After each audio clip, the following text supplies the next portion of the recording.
একটা চরম recipe share করছি আজকে।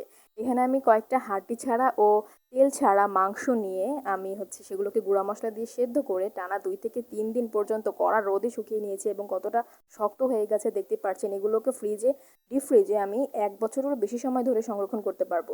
এখান থেকে আমি 4 পিস নিয়ে আমি একদম লো আছে আমি ভেজে নিয়েছি। সেগুলোকে একদম শক্ত হওয়া পর্যন্ত ভেজে নেব। এগুলো এরকমভাবেও খাওয়া যাবে। তারপরে আমি চুলায় একটু সামান্য তেল দিয়ে শুকনা মরিচ, কাঁচা মরিচ, পেঁয়াজ আর রসুন ভেজে নেব।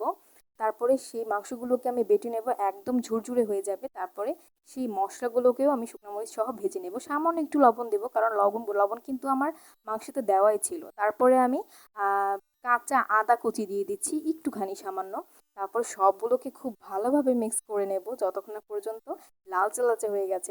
ব্যাস, রেডি টু সার্ভ। আল্লাহ হাফিজ, আসসালামু আলাইকুম।